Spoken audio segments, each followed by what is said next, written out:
Nous sommes de retour sur le plateau d'Africa 24 pour la toute dernière partie de cette émission qui est consacrée aujourd'hui à l'éducation et à la professionnalisation de la formation ici au Gabon, d'où nous émettons en direct. Et nous posions la question par rapport à la professionnalisation de cette formation avec le concept « un jeune, un métier ». Monsieur Nzondou, le concept là, il répond à quoi concrètement? C'est quoi le concept? Permettez que j'en vienne après. Et avant, il s'agit de la formation professionnelle. Tout à fait. Un jeune et métier, c'est une action qui a été menée depuis juin. Pourquoi? Parce que nous avons pensé qu'il faudrait très rapidement aller récupérer ces jeunes qui sont sur le trottoir pour leur donner un métier de base. Il ne faut pas laisser les citoyens avec leur niveau d'éducation du primaire, du secondaire, et les laisser sans métier. Si l'on regarde bien le tissu économique gabonais, lorsque vous allez dans les quartiers de Libreville, les petits métiers sont tenus par qui? Vaut mieux tard que jamais. Le gouvernement a pensé qu'il fallait très rapidement saisir l'idée qui a été émise par le gouvernement, afin que nous commencions à nous occuper de cette tranche de jeunes compatriotes de 16 à 35 ans.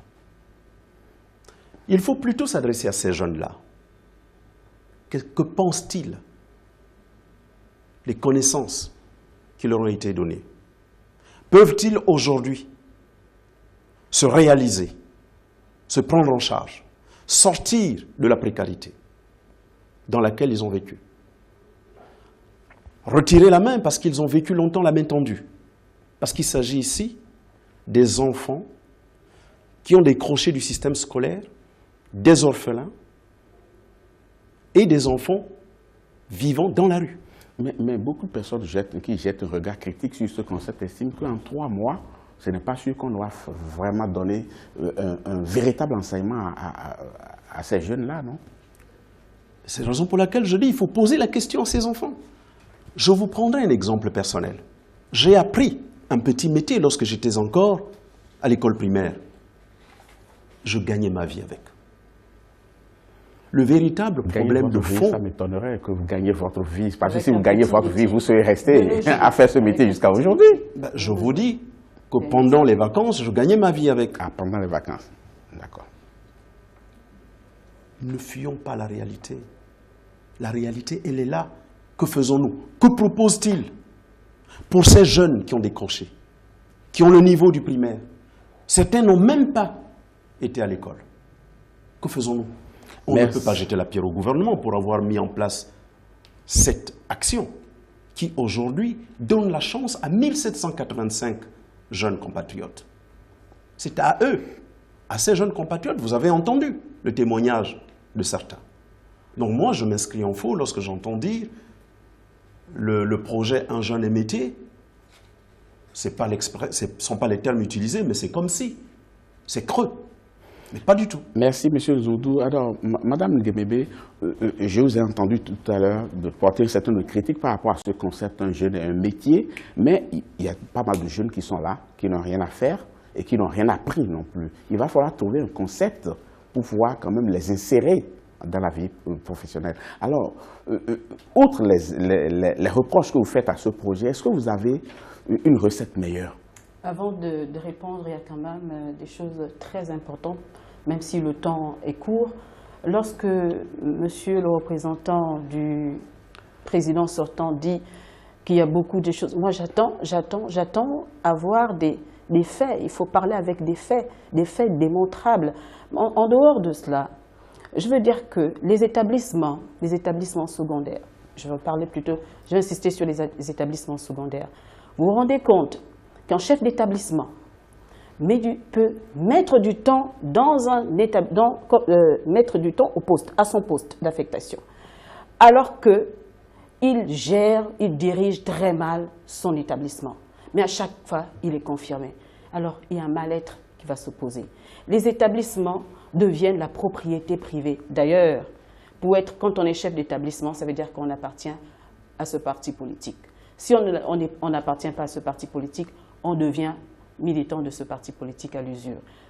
Ce n'était pas important. C'était pas le but de ma question. Mais je voulais quand même le signaler. Maintenant, revenez à ma question. Qu'est-ce que nous proposons? Qu'est-ce que le candidat du Parti social-démocrate, en la personne de Pierre Claver Mahanga Moussa, vous propose? Un assainissement social. Ça veut dire quoi? Faire en sorte que tout jeune soit pris en charge par l'État.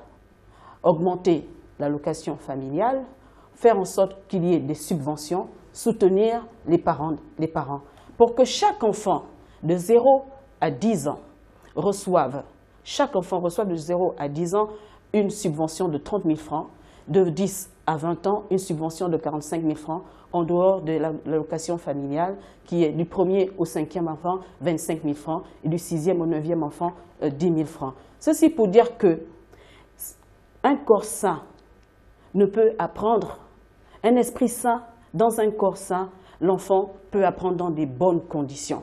Si l'enfant est entouré, tous les moyens sont mis à sa disposition pour réussir, vous allez vous rendre compte qu'à partir de là, on va avoir des élèves qui vont se nourrir de la compétition. Parce que le système en place, un jeune, un métier, intervient à quel moment? À la 7e année, à la fin du mandat du candidat du président sortant. Ça veut donc dire que ce n'était pas sincère. Quand on veut vraiment prendre en charge les jeunes, quand on veut vraiment prendre en charge la jeunesse, je vous en prie, monsieur, dites à votre candidat, à votre président sortant, que la jeunesse, même si, dans une certaine mesure, vous l'avez sacrifiée, il n'y a qu'à voir comment les jeunes ne rêvent plus. Il n'y a plus d'espoir, il n'y a plus d'effort, il n'y a plus de volonté de dépassement, il n'y a plus rien. Nous voulons que ces jeunes-là se prennent en charge et un esprit de discernement, qu'ils comprennent par exemple que changement n'est pas alternance, qu'ils comprennent qu'ils ont la possibilité de s'affirmer, même appartenant à une classe sociale précaire. Donc pour dire qu'avec ce qui se passe, j'aimerais que le candidat, le représentant du candidat, parle avec les faits. Moi, j'aimerais corroborer, parce qu'il n'y a rien. C'est difficile de soutenir lorsqu'on n'a rien, lorsqu'on n'a pas d'argument. Merci, Madame Nguemebe. Madame Bokandou, votre recette en la matière, est-ce qu'il faut construire beaucoup de centres professionnels, c'est ça, votre recette?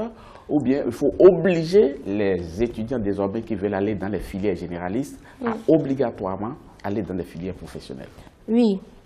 D'abord, il faut dire, s'agissant du programme ou du projet Un jeune métier, c'est que c'est un programme de pré-campagne. C'est un projet bonus qui intervient. C'est un jugement de valeur. Hein? Oui, c'est un programme de pré-campagne. Mais après, le vin est tiré, il faut le boire. La question qu'on doit se poser. J'entends bien M. Flavien Nzengue Nzundu dire que faire de ces jeunes qui ont décroché. Mais avant de trouver la solution, posons-nous de bonnes questions. Pourquoi ont-ils décroché? C'est parce que l'État a démissionné.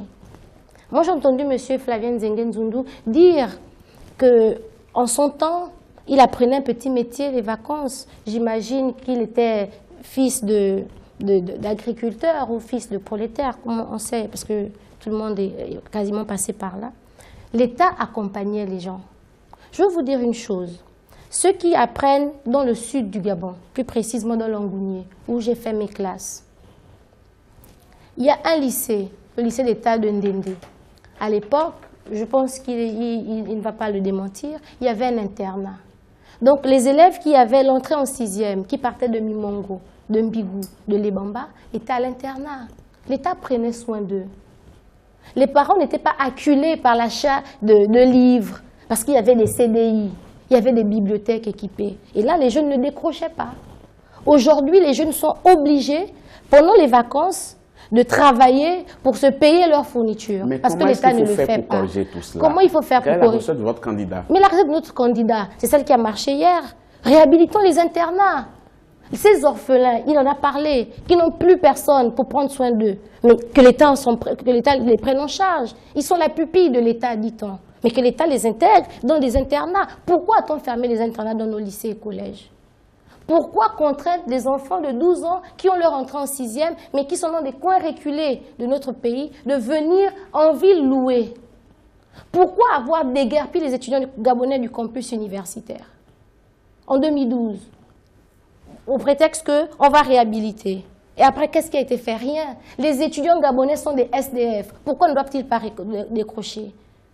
Les bibliothèques à l'université ne sont pas équipées. Ils ont augmenté la bourse. Oui, ils ont augmenté la bourse, mais en augmentant, comme ils disent, les salaires avec la PIP, les loyers ont augmenté. Ces jeunes loups, comment ne vont-ils pas décrocher? Ils font quoi? Des jeunes filles comme nous, ils sont obligés d'aller vivre maritalement avec des hommes juste parce qu'il faut que quelqu'un les prenne en charge. Merci. Comment ne vont-ils pas décrocher? Donc, la solution n'est pas de sortir les programmes Un jeune métier. Non, il faut se poser des bonnes questions et proposer des solutions.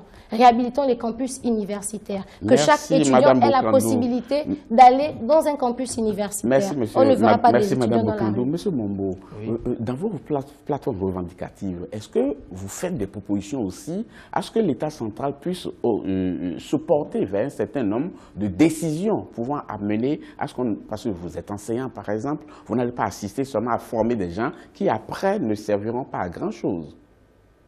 Oui, nous faisons des propositions au gouvernement, mais qui ne sont pas prises en compte par le gouvernement. Si déjà nous avions été partie prenante, par exemple, au niveau des États généraux, c'est parce que, quelque part, nous avons trouvé utile de faire ce travail-là. Et il y a eu des propositions qui ont été faites au gouvernement.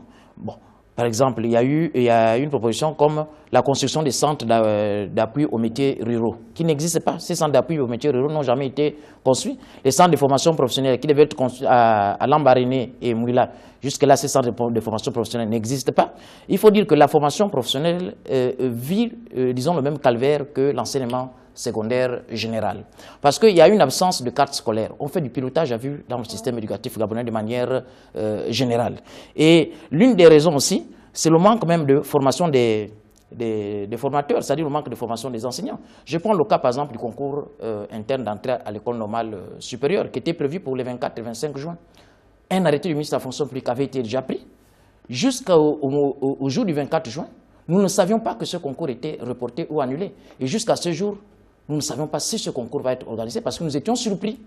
Arrivé le 24 juin, dans les centres d'examen, ce concours n'a pas eu lieu. Donc vous comprenez également qu'il y a un déficit, même en matière de formation des enseignants. Au niveau même de l'enseignement professionnel, il manque également les matières d'œuvre.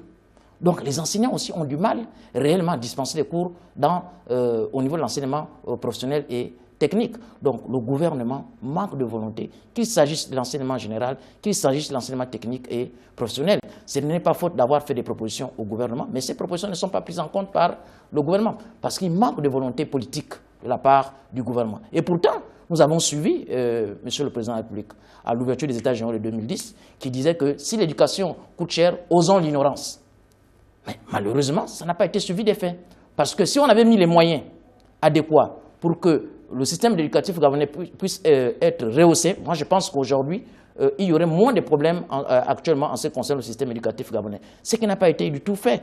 Lorsqu'on parle par exemple des décrochages, les jeunes de 12 à 13, 14 ans, mais il y a une solution qui avait été prévue. Il fallait que ces jeunes-là puissent être orientés dans des centres professionnels qui devaient être construits par l'État. Mais l'État n'a pas construit des centres professionnels. Actuellement, nous n'avons que le centre Basile Ondimba et le centre de Nkembo. Et même dans les provinces, les centres ne sont que de nom. Merci, M. Mombo. Je reviens avec M. Zondou. Tout le monde est unanime qu'il faut réformer fondamentalement cette école gabonaise. Il va falloir nous dire les priorités parce qu'il faut former des enseignants, il faut construire des infrastructures, il faut changer même le programme qui est dispensé dans les écoles, il faut construire des internats. Comment est-ce que vous allez procéder devant tout cela? Surtout qu'il y a des jeunes qui sont sortis, qui n'ont pas de boulot, ceux pour qui vous faites le programme Un jeune, un métier. Quelle sera la priorité de votre candidat s'il était réélu dans tout ce que j'ai expliqué? Voilà. Parce que moi, je ne suis pas en train de m'attarder sur ce qui n'a pas été fait. Je veux me projeter sur ce qui va être fait. Bien. Aujourd'hui, nous avons une batterie de textes pour reformer et adapter le cadre institutionnel. Il y a un décret qui va prendre en compte la réforme de l'Agence nationale de formation professionnelle qui, elle, gère l'ensemble de tous les centres de formation professionnelle. Il y en a 9 au total, conçu depuis 1964. C'est vrai, il y a beaucoup de choses à faire. Il faut les refaire. Et nous avons déjà des partenaires. La Banque africaine de développement et la Banque mondiale. Nous accueillons 1600 apprenants tous les ans, répartis dans les 9 centres de formation professionnelle. Depuis 2009 jusqu'en 2016, nous sommes passés de 1600 à 2180. Bien.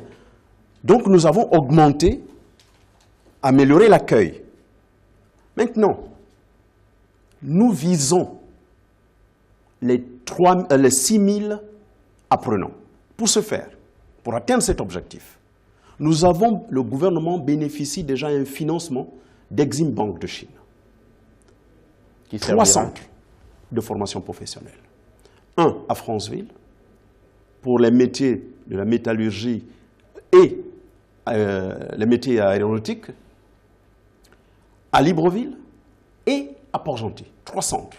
Aujourd'hui, nous avons déjà tout finalisé et nous sommes aujourd'hui aux études géotechniques parce que les sites ont été trouvés. Ensuite, puisqu'il s'agit d'augmenter la capacité d'accueil, d'augmenter l'offre de formation, il faudrait que pendant que ces centres sont en construction, démarrer avec la formation des formateurs.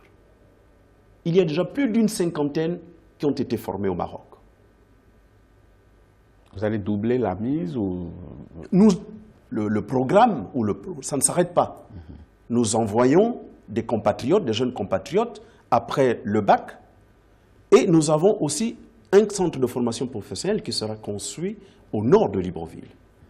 Un partenariat avec le royaume chérifien marocain. Monsieur Nzondou, on va faire très rapidement un dernier tour de table parce que nous allons écrire les toutes dernières minutes de cette émission. Chacun a droit à 45 secondes pour pouvoir dire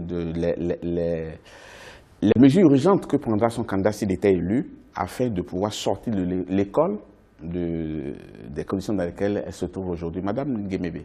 Oui, alors, candidat Pierre-Claver Baranga-Moussavou voudrait justement construire les établissements, les universités, je veux dire, à Mouila, dans le Wellington, à OIM, et du côté de Franceville. Alors faire en sorte que les universités ne provoquent plus, ne fassent plus en sorte que les étudiants qui arrivent, ceux qui ont obtenu leur baccalauréat, soient obligés de quitter leurs parents et aller plutôt vers les grandes villes comme Libreville ou ailleurs. Pour dire également que nous avons des endroits dans le Gabon. Je prends le cas du district de Sam, que j'ai rencontré la population de Sam, qui n'a pas d'établissement secondaire, juste un établissement primaire. Les enfants sont obligés, lorsqu'ils ont le CEP, ils sont obligés de se délocaliser, aller vers une ville plus proche où il y a un établissement secondaire. Nous voulons faire en sorte que les districts, les départements, les cantons soient équipés. Excusez-moi, je vais terminer. Prendre en charge chaque enfant, chaque étudiant. Dès qu'un élève a obtenu son baccalauréat, il est pris en charge. Il a un crédit études d'une durée de 10 ans. Et justement, après sa formation, après ses études, il va donner 2 années à l'État pour justement faire preuve de civisme. Et il va obtenir justement une subvention qui sera égale à l'aide qu'il avait reçue pendant qu'il était étudiant. Madame Boukandou, votre candidat, il fera quoi concrètement de toute urgence? Oui, de toute urgence. Et parlons d'urgence, d'entrée de jeu, nous allons lancer un plan d'urgence de réhabilitation de nos infrastructures. J'entends par là établissement et internat et tout ce qui va avec. Ensuite, répertorier des besoins stratégiques faire un répertoire de besoins stratégiques en fonction des visées économiques que nous avons pour notre pays. Ensuite, c'est important de former des conseillers d'orientation qu'on affecterait dans les différents établissements afin de pouvoir orienter efficacement les élèves qui sont admis dans ces établissements. Il faudra aussi penser à l'université Omar Bongo. Il faut construire des bibliothèques. Il faut faire en sorte que nos établissements soient attrayants. il faut donner envie aux étudiants, aux élèves d'aller à l'école chaque matin. Faciliter l'accès à l'école. Il y en a qui habitent très loin de leurs établissements, mais malheureusement, il n'y a pas de moyens de transport. Il faut que l'État prenne en charge ces personnes et les transporte jusqu'à leurs établissements. Merci, Mme Boukandou. Monsieur Zengi Zundu. Bien. Ben, écoutez, les uns ont l'avantage ou l'inconvénient de la théorie. Moi, je sais exactement de quoi je parle, puisque aujourd'hui, c'est déjà fait. Il y a l'adaptation du cadre institutionnel. Ensuite, nous passons au renforcement de l'appui public-privé. Parce qu'il s'agit là d'aller vers les entreprises. Ce sont elles. Il faut adapter la formation aux besoins des entreprises. Et ça, les discussions sont en cours. Et ensuite, il faut aller chercher les financements. Les financements, nous les avons déjà. Donc il s'agit simplement, dès que le candidat aura bénéficié des voix du peuple qui vont le mener vers la victoire, absolument, nous n'aurons plus de temps à perdre. Parce que là, ce que les autres disent, mes contradicteurs disent, je suis gêné. Parce que les candidats qu'ils représentent sont comptables du système, des choses que nous dénonçons. On ne va pas revenir là-dessus. Écoutez, vous ne pouvez pas, puisqu'elle a parlé de 49 ans. On ne peut pas parler de 49 ans lorsqu'on a fait partie de ce système. Nous sommes à la fin de cette émission. Monsieur Mombo, à vous de conclure cette émission. Dites-nous concrètement, vous qui êtes acteur du secteur de l'éducation, dites-nous ce que vous attendez quand même du prochain président afin qu'on n'observe plus un certain nombre de tâtonnements pour le mandat qui va venir. Oui, très rapidement, je représente un syndicat qui est membre de la Convention nationale des syndicats du secteur de l'éducation, membre de Dynamique Unitaire. Donc, au nom de la solidarité syndicale, je demande à ce que M. Jean-Rémy Yama, Roger Ondroa Bessolo, Séglé Komamba Issian, leaders syndicaux, emprisonnés arbitrairement aujourd'hui, prisonniers politiques de M. Ali Bongo, puissent être libérés. Et concernant le salaire des enseignants, comme l'a dit M. Nzengi Zundu, ça n'a pas été augmenté, c'est plutôt les primes existantes qui ont été fondues dans le salaire de base. Ce que nous attendons du prochain président, ce que nous attendons du prochain président, c'est celui-là qui sera à l'écoute des partenaires sociaux que nous sommes, c'est celui-là qui sera à l'écoute du peuple gabonais. Nous ne voulons plus vivre le calvaire que nous avons vécu pendant 7 ans. Donc, Dynamique Unitaire a pris une position officielle, et ce n'est un secret pour personne, c'est un secret de polichinelle. Dynamique Unitaire demande à voter pour le candidat du peuple gabonais, M. Jean Ping.